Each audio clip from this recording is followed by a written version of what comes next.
जय जय राम कथा, जय श्री कृष्ण कथा, जय जय राम कथा, जय श्री कृष्ण कथा, जय राम कथा, जय श्री कृष्ण कथा। जिस श्रवण कर मिट जाता है, जिस मिट जाता है जन्म जन्म का व्यथा। जय जय राम कथा, जय श्री कृष्ण कथा, जय जय कथा, जय श्री कृष्ण कथा, जय जय राम कथा, जय श्री कृष्ण कथा। प्रेम से बोलिए मंगलमय भगवान की जय, भगवान विष्णु की जय हो, जय जय मंगलमय भगवान की जय हो। अब मैं आप लोगों को सुख सागर ग्रंथ का 9वां स्कंद का राजा याति का चरित्र सुनाने जा रही हूँ। ध्यानपूर्वक सुनिएगा। नृपति याति बड़ी मतिमानी, ब्याहि शुक्र सुता दिव्यानी। जग में किन्न वंश विस्तारा, फैलो सुयस महान अपारा। श्री सुखदेव जी बोले, हे राजा परीक्षित, राजा नहुष के 6 बेटा थे, यति, याति, संयाति, अयाति, वियाति तथा कृति। नहुष के बेटा याति परम ज्ञानी थे, वे राज लक्ष्मी आदि से विरक्त रहते थे, इसलिए राजा नहुष को राजा बनाया। राजा याति ने दैत्यराज वृषपर्वा की बेटी शर्मिष्ठा को तथा शुक्राचार्य जी की बेटी देवयानी को अपनी पत्नी बनाकर आनंद पूर्वक राज करने लगे। राजा परीक्षित ने कहा, ही ब्राह्मण, श्री शुक्राचार्य जी तो ब्राह्मण थे, फिर उनकी बेटी राजा याति कैसे प्राप्त कर सके, मुझे समझा कर कहिए। सुखदेव जी बोले, हे राजन, एक समय दैत्यराज विषपर्वा की प्यारी बेटी शर्मिष्ठा अपनी सहस्त्रों सखियों के साथ अपने श्रेष्ठ उद्यान में घूम रही थी। साथ में ही गुरु शुक्राचार्य जी की बेटी देवयानी भी थी। शर्मिष्ठा बड़ी माननी तथा अति सुंदर राजपुत्री थी, किंतु रूप लावण्य में देवयानी भी किसी प्रकार कम नहीं थी। वे सब की सब उस उद्यान के एक जलाशय में अपने अपने वस्त्र उतार कर स्नान करने लगी। वे सब सुंदरियां परस्पर एक दूसरे पर जल उलीच कर जल क्रीड़ा करने लगी। उसी समय भगवान शंकर जी पार्वती जी के साथ बैल पर चढ़कर उधर से निकले। भगवान शंकर जी को देखकर सब स्त्रियां, सब कन्याएं लज्जा से दौड़कर अपने अपने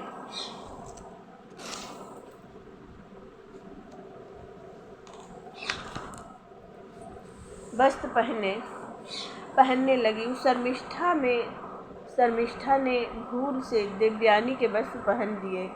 इस पर देवयानी अति क्रोधित हुई और वह आग बबूला होकर बोली, अरे देखो तो, इस दासी ने मेरे वस्त्र पहन लिए। जिन ब्राह्मणों की कृपा से इसका बाप राज करता है, उसी ब्राह्मण की कन्या के वस्त्रों को पहनकर अपवित्र कर दिया। जिन ब्राह्मणों के चरणों की वंदना तथा सेवा बड़े बड़े लोकपाल इंद्र, ब्रह्मा तथा स्वयं नारायण भी करते हैं, उन्हीं भृगुवंशी ब्राह्मणों के वंश में मेरा जन्म हुआ है। इस असुर की कन्या ने मेरे वस्त्र पहन दिए। हाय हाय, अब मैं इन्हें नहीं पहन सकती। जिस प्रकार शूद्र के पढ़ने से वेद अपवित्र हो जाते हैं, उसी प्रकार वस्त्र अपवित्र हो गए। देवयानी ने इस प्रकार शर्मिष्ठा को अनेकों गालियां दी। तब शर्मिष्ठा अति क्रोधित होकर तिलमिला उठी और अपने इस अपमान को सह न सकी।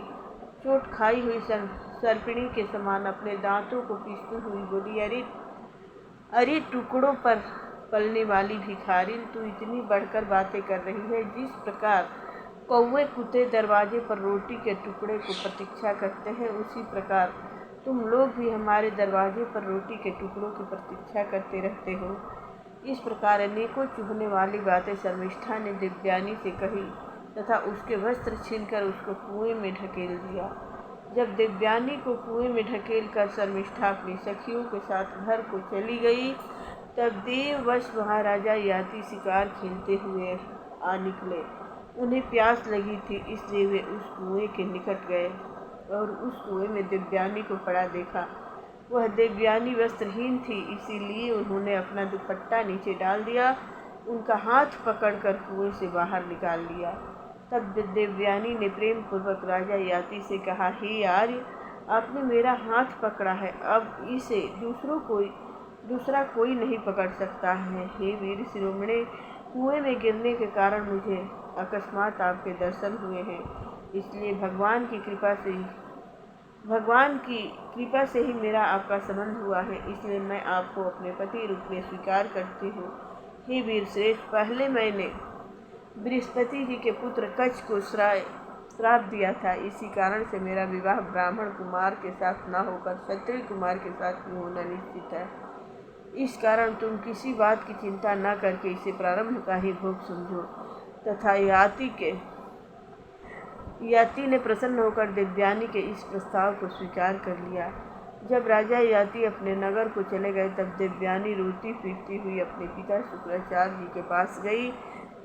उसने शर्मिष्ठा के किए हुए अपमान तथा दुर्वचनों को शुक्राचार्य जी को सुनाया। इस पर शुक्राचार्य जी अति क्रोधित हुए और देवयानी को साथ लेकर वहाँ से चल दिए।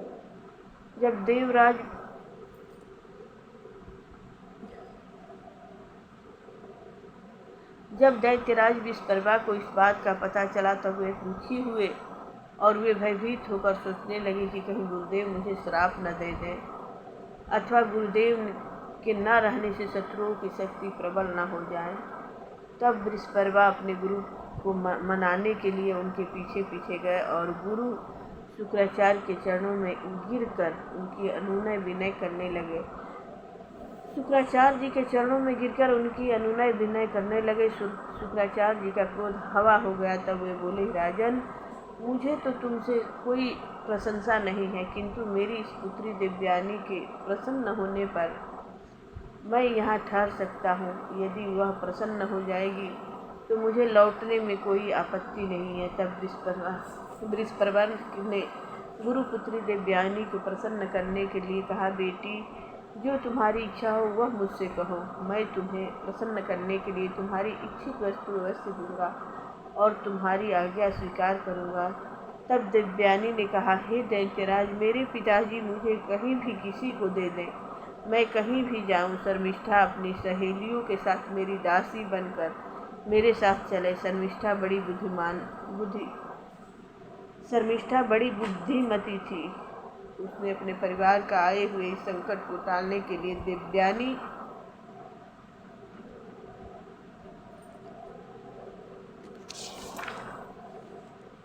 की यह बात स्वीकार कर ली। वह अपनी 1,000 सहेलियों के साथ दासी बनकर देवयानी की सेवा करने लगी। शुक्राचार्य जी ने देवयानी का विवाह राजा याति के साथ कर दिया। तब शुक्राचार्य जी ने याति से कहा कि हे राजन, इस दैत्यराज विस्पर्वा की पुत्री शर्मिष्ठा आपकी सेज पर कभी न आए। ऐसा कहकर अपनी पुत्री को विदा कर दिया। कुछ काल उपरांत देवयानी पुत्रवती हुई। देवयानी के पुत्रवती होने पर एक दिन शर्मिष्ठा ने भी ऋतुकाल के समय राजा याति से एकांत में सहवास की प्रार्थना की। राजा याति ने शर्मिष्ठा की प्रार्थना को धर्म युक्त समझकर शुक्राचार्य जी की बात की अवहेलना करके उसके संभोग किया। राजा याति से शर्मिष्ठा के 3 पुत्र हुए, द्रुहा, अनु तथा पुरु, और देवयानी के 2 पुत्र हुए, यदु तथा तुर्वसु। जब देवयानी को इस बात का पता चला तो शर्मिष्ठा के मेरे पति के द्वारा ही पुत्र उत्पन्न हुए हैं, तब वह क्रोधित होकर अपने पिता के निकट गई। राजा याति ने देवयानी को अनेकों प्रकार से मनाने का प्रयत्न किया, किंतु वह न मानी। तब शुक्राचार्य जी ने राजा याति को यह श्राप दिया कि तू स्त्री लंपट, मंद बुद्धि तथा क्रूर है, इसलिए तुझे शीघ्र बुढ़ापा आ जाए। तब राजा याति ने कहा, हे ब्रह्मदेव, आपकी पुत्री के साथ विषय भोग करते हुए अभी मेरी तृप्ति नहीं हुई है। इस श्राप के कारण तो आपकी इस पुत्री का भी अहित होगा। तब शुक्राचार्य जी ने विचार कर कहा, अच्छा, जो तुम्हें प्रशंसा से अपनी यौवन अवस्था दे, तुम उससे अपनी वृद्धावस्था बदल सकते हो। तब राजा याति अपनी राजधानी को चले आए और उन्होंने देवयानी के पुत्र यदु से उसकी यौवन अवस्था मांगी। तब राजा याति बोले, बेटा यदु, तुम अपनी यौवन अवस्था मुझे दे दो और अपने नाना की दी हुई वृद्धावस्था को मुझसे ले लो। अभी विषय भोगों से मेरी तृप्ति नहीं हुई है, इसलिए कुछ काल तक तुम्हारी आयु लेकर आनंद भोगने की इच्छा है। यदु ने कहा, हे पिताजी, असमय में आई वृद्धावस्था को लेकर मैं जीवित भी नहीं रहना चाहता। मुझे तो युवा अवस्था के आनंद भोगने की लालसा है।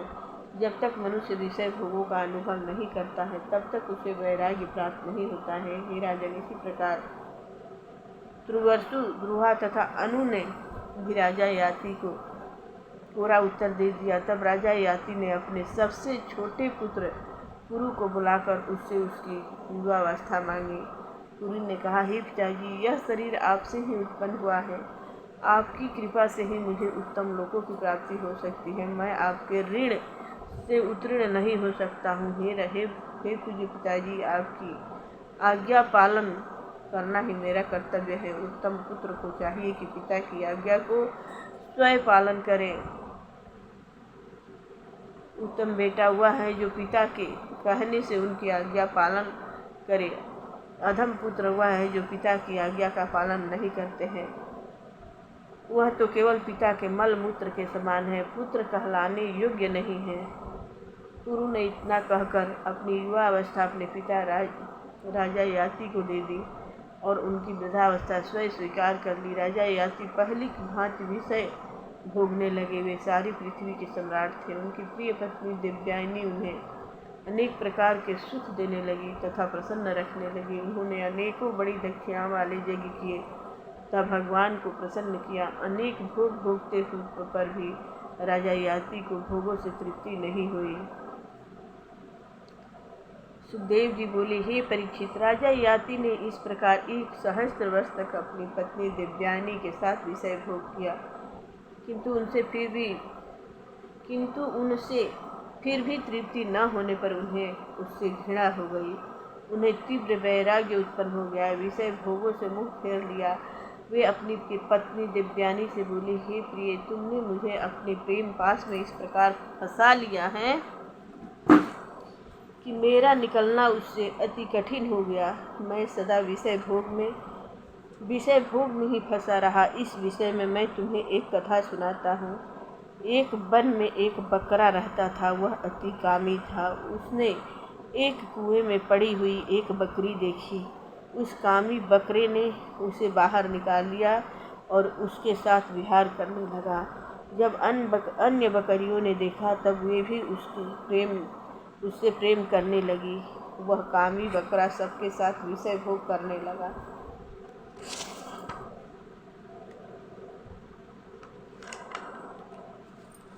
जब उस बकरी ने देखा कि उसका पति बकरा अन्य बकरियों के साथ भी विहार करता है, तब अपने पालने वाले के पास गई। उस बकरी का पालने वाला एक ब्राह्मण था। उसने उस बकरे के अंडकोश को निकाल लिए, किंतु बकरे के विनय करने पर उस बकरे को पुनः वापस कर दिए। बकरा आज तक विषय भोग करता रहा, किंतु उसे तृप्ति नहीं हुई है। यही दशा मेरी है। इन विषय भोगों से मेरी तृप्ति नहीं हुई है। हे प्रिय, संसार की समस्त वस्तुएं तथा स्त्री आदि ऐसी हैं कि उनसे कभी मनुष्य की तृप्ति नहीं होती है। ऐसा कहकर राजा याति ने पूर्व दिशा का राज द्रुह को दिया, दक्षिण का यदु को, पश्चिम का त्रुवसु को तथा उत्तर का अनु को राज दिया। अपने प्रिय पुत्र पुरु को अपना राज देकर याति ने वन की यात्रा की।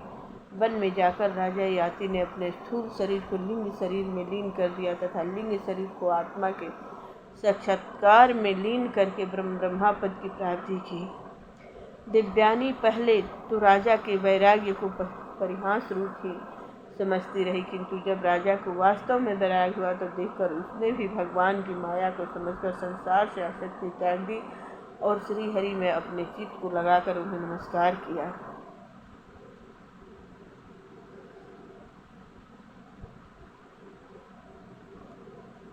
सुखदेव जी बोले, हे परीक्षित, तुम्हारा जन्म उसी राजा पुरु के वंश में हुआ है। इसी वंश में अनेकों राजर्षि तथा ब्रह्मर्षि हुए हैं।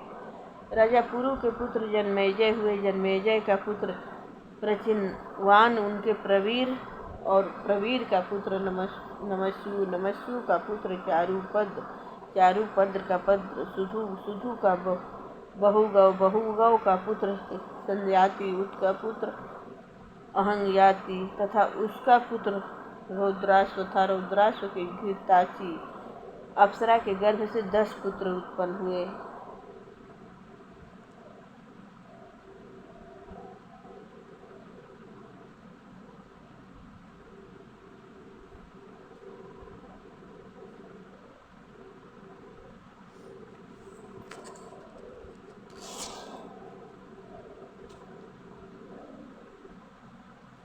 भरद्वाज की उत्पत्ति का वर्णन इस प्रकार है कि एक समय बृहस्पति जी ने उतथ्य की पत्नी जो गर्भवती थी उससे मैथुन करना चाहा। उसके गर्भ में जो बालक था उसने मना किया, किंतु बृहस्पति जी ने उसे अंधा होने का श्राप दे दिया और बलपूर्वक गर्भाधान किया। किंतु उतथ्य की पत्नी उस दूसरे बालक के गर्भ में आने से डर गई कि वही कहीं मेरा पति मुझे त्याग न दे। तब उसने बृहस्पति जी के उस लड़के को त्यागना चाहा। तब बृहस्पति जी ने कहा कि यह पुत्र मेरा औरस तथा उतथ्य का क्षेत्रज्ञ होने से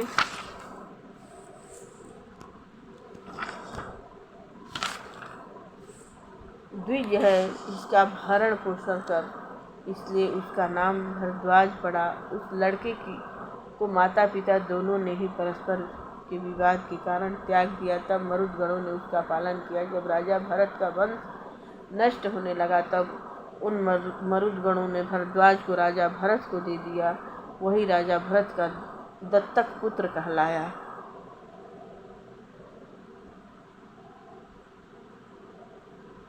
प्रेम से बोलिए मंगलमय भगवान की जय हो। जय जय जय अष्ट सिद्धि नवनिधि की।